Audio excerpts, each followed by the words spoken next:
Welcome back to my YouTube channel this side Jyoti Sharma as usual. आज हम एक new topic पे बात करेंगे जो मेरी नीश से थोड़ा डिफरेंट है। आपने टॉपिक थंबनेल देख के समझ गए होंगे टॉपिक क्या है। और मैं पहले ये बताना चाहती हूँ कि मैंने टॉपिक उठाया क्यों है। ठीक है, हमारी जो यूथ्स है या फिर जो मोस्ट ऑफ द लोग हैं ना, वो किसी भी चीज़ के लिए जैसे कुछ भी रिजल्ट आना हो या फिर पर्टिकुलर जगह पे कुछ करना हो, सेटल होना हो, उससे रिलेटेड कुछ भी अपने फ्यूचर के बारे में जानने के लिए हम अपने सो कॉल्ड बाबाओं के पास जाते हैं। हम अपनी पाम रीडिंग कराते हैं या फिर जब जो टैरो रीडिंग में बहुत ट्रेंडिंग में वो सब कराना पसंद करते हैं। तो मैं आज यही बताना चाहती हूँ या फिर इस पर बात करना चाहेंगे कि ये सच में रियल है या फिर हम जो कर रहे हैं या फिर जो एस्ट्रोलॉजी वगैरह जो भी है हमारे उसमें सोसाइटी में वो सच में काम करती है, और करती है तो कितना परसेंट करती है, कितना परसेंट रियल है, बेसिकली इस पर बात करेंगे। तो पहले मैं ये बताना चाहूँगी, everything in the universe is energy.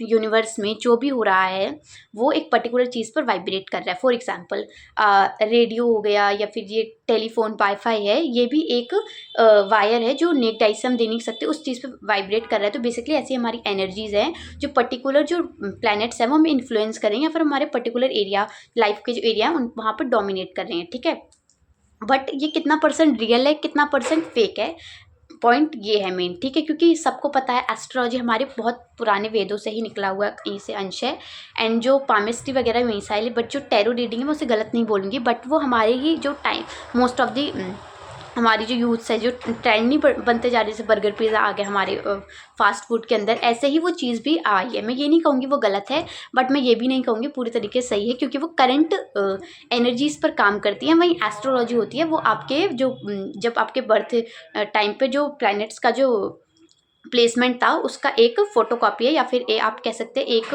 Photo ले लेते हैं वो है, और वो आपको अभी तक इन्फ्लुएंस कर रहा है बेसिकली है। फॉर एग्जांपल मून है, मून की पोजीशन से जो ओशंस होते हैं ना उनमें इफेक्ट आ जाता है। तो हमारी बॉडी में तो वाटर 70% है, तो वो कहीं ना कहीं मून जैसे पूर्णिमा अमावस्या आते हैं तो वो हमें भी इफेक्ट करती होगी। बेसिकली इतना ही है। ऐसे ही सन होता है, सन हमें सनलाइट देता है। मून होता है ये हमारी माइंड को गवर्न करता है। वहीं पर मार्स होता है वो हमारे एक्शंस वगैरह को गवर्न करता है, हमारे अंदर कितनी एनर्जी है एट्सेट्रा। ये पर्टिकुलर प्लैनेट्स है जो हमारे पर्टिकुलर एरियाज को डोमिनेट कर रहे हैं, और आपके चार्ट में जिसकी जैसी प्लेसमेंट होती है, जो जितनी अच्छी कंडीशन में होता है वो पर्टिकुलर उस एरिया को बता रहा होता है कि आप इस एरिया में कितने स्ट्रांग है। Second thing, astrology is about timing. जैसे वॉच है, वॉच टाइम बताती है कि हाँ 2 बज रहे हैं, 2:13 हो रहे हैं, 2:18 हो रहे हैं, बट वो टाइम बनाती नहीं है। ऐसे ही एस्ट्रोलॉजी होती है, वो इवेंट्स को ट्रिगर कर सकती है, बट उस इवेंट को होने में कहीं ना कहीं आपका भी रोल होता है। ठीक है, जैसे सन है वो सुबह 4-5 बजे ऊपर आ जाएगा और शाम को 6 बजे ढलना शुरू हो जाएगा। ऐसे ही वो सारे प्लैनेट्स हैं, आपका सब कुछ मतलब एक तरीके से प्री डेस्टिन्ड है, बट आपके एक्शंस उस चीज़ को, इवेंट को ट्रिगर करने में हेल्प करते हैं। ठीक है, तो एस्ट्रोलॉजी सब कुछ टाइमिंग के हिसाब से है। पर्टिकुलर टाइम पर ये इवेंट होना है, वो होके रहेगा, जो ट्रांजिट्स वगैरह उस चीज़ को एक्टिव करती हैं। ठीक है, तीसरी चीज़ है हाउ प्लैनेट्स आर कंट्रीब्यूटिंग।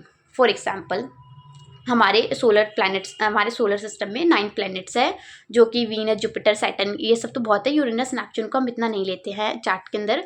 वहीं पर जो सन है वो हमारे ईगो, डोमिनेंस, पावर को रिफ्लेक्ट करता है। वहीं पर जुपिटर है हमारे ज्ञान को, मोरल वैल्यूज़ को बताता है। जो वीनस हो गया वो आर्ट को, हमारी लग्जरीज को इंडिकेट करता है। तो पर्टिकुलर प्लैनेट्स हैं, उन्हें पर्टिकुलर एरियाज दिया गया है, वो जो गवर्न कर रहे हैं उस चीज़ को। ठीक है, फोर्थ है birth chart is not destiny, it's a blue print. For example जैसे आपके बॉडी में डीएनए होता है ना, ऐसे ही होता है बर्थ चार्ट। जैसे वो जिस टाइम पर आप पैदा होंगे उस टाइम का एक फोटो आपके बर्थ चार्ट है, और उसी वही प्लैनेट्स आपको अभी भी रूल कर रहे हैं, या फिर जो कंडीशन उस वक्त आपके बर्थ चार्ट में थी उसी हिसाब से आपकी लाइफ चल रही है।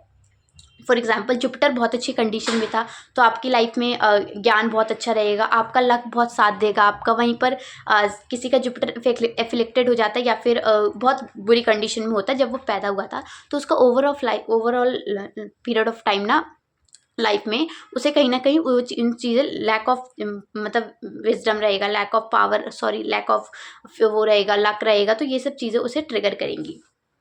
वहीं पर है last and most important point is use it as awareness not fair.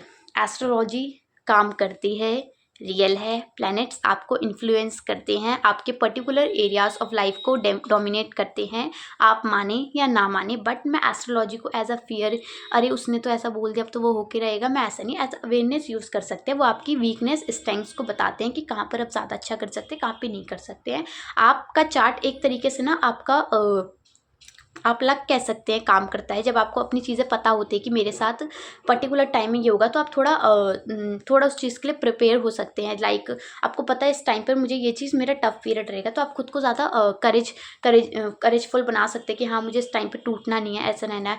But अगर आपको पता ही नहीं होगा, अचानक से वो कंडीशन आ जाएगी, तो आप तो मेंटली वीक हो ही जाओगे ना, थोड़ा शैटर्ड तो हो ही जाओगे ना। तो वो चीज़ है, वो उस चीज़ में हेल्प करती है। बट एस्ट्रोलॉजी फेक नहीं है, ये काम करती है। एंड आप इस चीज़ को माने या ना माने, ये काम कर रही है। Last but not least, astrology आपको क्लैरिटी देती है लाइफ के बारे में, आपको एक डायरेक्शन दे देती है कि आपको क्या कब करना है, क्या कहाँ पे करना है। अगर ये टाइम आ रहा है, इस टाइम में ये चीज़ आपको हार्म कर सकती है, तो इन चीज़ों से बचकर रहने बेसिकली ये करती है एस्ट्रोलॉजी। एंड आपको कैसा लगा वीडियो मुझे बताना, एंड आप इससे रिलेटेड और वीडियोस देखना चाहते हैं तो मुझे उसके बारे में बताना। Thank you.